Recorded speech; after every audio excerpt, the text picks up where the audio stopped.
Mas pinalawak pa ng pamahalaan ang mga proyektong magbibigay ng abot-kayang pabahay sa mga Pilipino.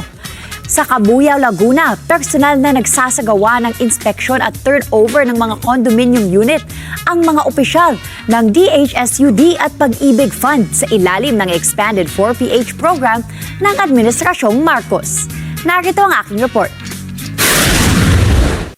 Nagsagawa ng site inspection at ceremonial turnover ng mga housing unit ang mga opisyal ng Department of Human Settlements and Urban Development at Pag-ibig Fund sa isang condominium project sa Cabuyao bilang bahagi ng expanded pambansang pabahay para sa Pilipino program ng administrasyon ni Ferdinand Marcos Jr. Pinangunahan ni DHSUD Secretary Jose Ramon P. Aliling at Pag-ibig Fund Chief Executive Officer Marilyn C. Acosta ang pagbisita sa Pasinaya Heights, isa sa mga kauna-unahang socialized condominium development sa Timog Luzon sa ilalim ng expanded 4PH program.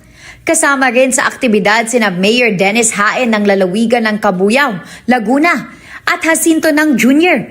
na nagpahayag ng suporta sa mga proyektong naglalayong magbigay ng abot-kayang pabahay para sa mga Pilipino. Malaking tulong po ito, lalo daw sa mga manggagawa dito. Ang Cabuyao po kasi industrialized area ito no? Yung mga tao po dito kalimitan nagtatrabaho sa mga kumpanya at hanggang sa mahabang panahon nakapagretiro sila ng wala pang sariling bahay.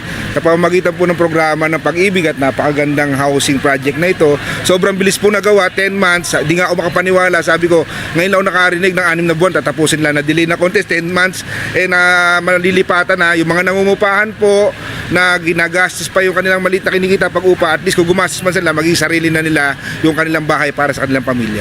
Isang magandang opportunity ng private sector na makasama sa housing program na at the same time it's good for business, no? Yan na everybody is nakaka-benefit. Win-win ho to lahat, no? So ang mga homeowners natin nagkakaroon ng sariling bahay, and especially po with the subsidized rate.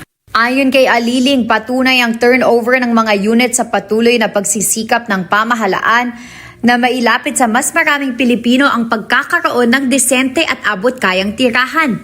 Sa kasalukuyan, halos 300 miyembro na ng Pag-ibig Fund ang nakabili ng unit sa Pasinaya Heights sa pamamagitan ng abot-kayang home financing program ng ahensya. Binubuo ang 20.5 ektaryang development ng 4 na 7 palapag na residential towers na may mahigit 2,700 housing units.